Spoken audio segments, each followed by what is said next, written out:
1차 공천 심사 결과 발표 명단에 들어가 있지 않는 선배 정치인분들은 후배들을 위해 길을 터줄 수 있도록 책임 있는 결정을 해 주시길 다시 한번 부탁드립니다. 본의 아니게 윤석열 검찰 정권의 탄생의 원인을 제공하신 분들 역시 책임 있는 자세를 보여주시기 바랍니다. 대선 패배와 윤석열 정권 탄생의 책임이 마치 문재인 전 정부에 있는 것처럼 이야기하신 점에 대해서 동의하지 않는다는 거죠. 2020년 총선에서 민주당은 전례 없는 압승을 했습니다. 또 대선 직전까지 문재인 정부의 국정 지지율은 45에서 47%에 이르렀어요. 그런데 대선 패배와 윤석열 정권의 탄생 책임을 문재인 정부로 돌린다. 사실도 아니고 동의할 수도 없고 누구에게도 도움이 되지 않는다.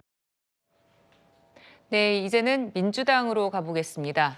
이명백 공천관리위원장이 사실상 친문계를 향해서 윤석열 정권 탄색 책임론을 제기하면서 얘기를 하자 임종석 전 비서실장이 동의할 수 없다 이렇게 반발을 하고 있습니다. 최진봉 교수님, 네. 이런 상황들을 어떻게 봐야 될까요? 일단 이명백 공관위원장의 발언이 잘못됐어요. 저렇게 얘기하시면 저는 안 된다고 생각해요. 그러니까 네. 무슨 말이냐면 예. 자, 그런 생각을 갖고 있더라도 공관위원장이 공개적인 장소에서 발언을 통해 저런 얘기를 하게 되면 논란이 일어날 수밖에 없어요. 왜 저런 말씀을 하시는지 제가 이해를 못 하겠는데요. 공천은 공정하게 이루어져야 되는 겁니다. 예를 들어서 좋습니다. 뭐 어디서 일을 했고 개파가 있고 뭐 이렇다 하더라도 그것이 공천 과정에서 여러 과정을 통해 시스템적으로 걸러질 수 있는 부분이 있지 않겠어요? 근데 굳이 저런 얘기를 해가지고 왜 긁어부스럼을 만드는지 제가 잘 이해를 못 하겠습니다. 저런 발언은 대단히 저는 부적절하다고 생각하고요. 오늘 아침 이재명 대표가 글을 올렸어요. 여러 가지 뭐 고민정 최고도 이재명 대표한테 뭐 입장을 밝혀라 이런 얘기를 하셨기 때문에 잠깐 소개해드리면 계파를 가르고 출신을 따질 여유가 없습니다. 친명, 비명 나누는 것은 소명을 외면하는 죄악입니다. 그렇게 얘기했고요. 그리고 또 뭐라 친명이냐 친문이냐 하여 우리를 구분짓는 행위 자체가 저들의 전략입니다. 이런 얘기까지 했어요. 저는 단결만이 답이라고 이재명 대표가 글을 올렸는데 저는 저 말이 맞다고 생각해요. 왜 지금 친명, 비명을 나누는 거고 친문, 비문을 나누는 거죠? 저는 있어서는 안 될 일이라고 생각합니다. 그리고요, 공천은 누구에게나 공정하게 열려 있어야 되는 거예요. 누구든 나오고 싶은 사람이 신청하고 시스템적으로 공천 과정에서 만약에 문제가 있으면 탈락이 되고 또 경선을 통해서 누구는 되고 안 되고 이렇게 돼야 되는 거 아닙니까? 왜 미리 누구는 되고 누구는 안 되고 어떤 사람은 나오고 나오지 말고 이런 얘기가 왜 나오냐는 거예요. 특히 뭐 지지자들은 그럴 수 있다고 생각해요. 저는 지지자들 입장에서 그럴 수 있죠.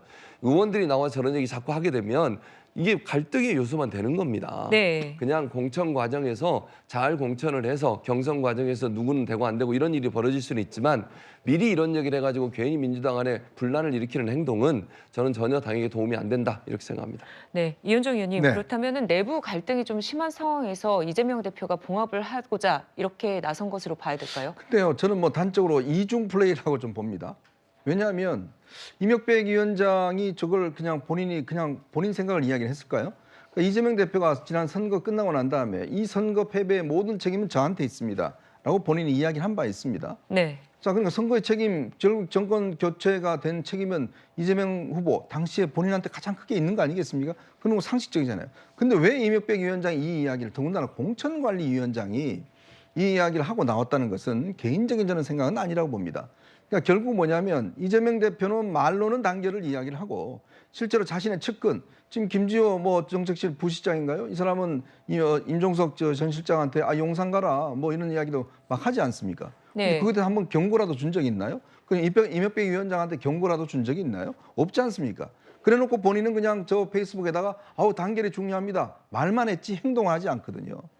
행동을 하려면 그러면 이 임종석이나 이런 사람들 경선 붙여줘야 되는 거잖아요. 근데 그렇게 행동을 하지 않고 말로는 단결 그렇게 본인은 이야기를 하는데 실제로 이 공천의 핵심적인 관계자들, 자신의 측근들 이런 사람들 다 다른 이야기 하고 있어요. 그러니까 결국은 이중적 플레이다. 결국 말로는 나는 단결을 이야기를 하는데 공천 관리나 실질적으로 실무에서 지금 권한을 갖고 있는 사람들은 다 다르게 행동을 하고 있다. 그러니까 더 불신이 쌓이는 거 아니겠습니까? 네, 자 이런 가운데 민주당 지도부가 임 전 실장에 대해서 공천 불가 입장을 내렸고 임 전 실장이 이재명 대표에게 뭐 10여 차례 전화를 했다는 보도까지 있었습니다. 모두 사실이 아니라고 하는데 이게 바로 문명 세력 간의 갈등을 보여주는 것이다. 이런 분석까지 나오던데요, 박성기 의원님. 양산에 갔을 때 그림을 보세요. 내리자마자 포옹을 합니다. 그리고 목을 매만지면서 문재인 전 대통령이 아주 자상하게 얘기하고 이거 아니었으면 큰일 날 뻔했네요. 마치 형이 오랜만에 만난 아우의 상처를 보듯이 그런 장면을 연출했어요. 네. 그게 뭐냐? 그리고 이제 바로 그 회동 직후에 명문정당이란 말이 나오잖아요. 이재명을 앞세운 명문이란 말이 어떻게 읽힙니까? 명문대, 명문학교, 명문집안. 우리는 그런 정당이다. 그런 것도 다 이 언어 프레임이에요. 그렇게 해서 위로를 하고 갔는데 정작 지금 압박이 들어온다. 아까 지금 이현종 의원이 SNS 그 이재명 대표 얘기를 했는데 저도 어제 저녁에 본 SNS에 임종석 전 실장이 이런 SNS에 글을 올렸더군요. 네. 선을 넘지 마라. 자, 이게 무슨 얘기냐?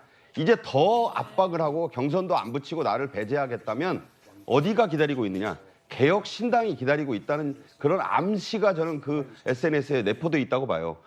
교섭단체 장담은 이준석 전 대표만 하는 게 아닙니다. 이게 만약에 선을 넘어가지고 둑이 터지면 자, 고민정 최고위원도 그랬잖아요. 이제 더 이상 나도 불출마하라는 얘기냐 이런 얘기까지 나오거든요. 예. 이게 이렇게 갈까라고 하는 분들도 있지만 이렇게 만약 간다고 생각해 보십시오. 물바다 되는 거예요.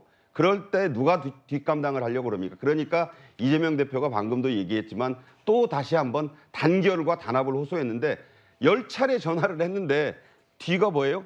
통화를 못했다는 거잖아요.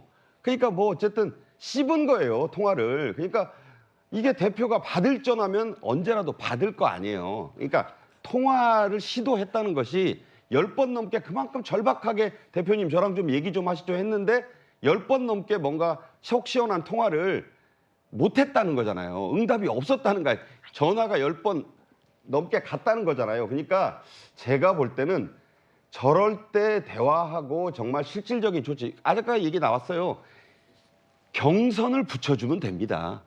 네. 그런데 경선도 하지 말고 책임을 져라 그러니까 지금 책임론이 나오잖아요. 도대체 왜 다 그 속된 말로 독박을 친문이 써야 되느냐 이런 얘기가 나올 수밖에 없고 제가 볼 때 이 요동치는 전국에서 조금 더 밀면은요 참지 않을 것 같다. 선을 넘지 말라는 임종석 전 실장의 SNS 의미심장하다고 봅니다. 네, 결국 임종석 전 실장의 통화 시도 관련 보도는 사실이 아니다 이렇게까지 얘기를 했습니다.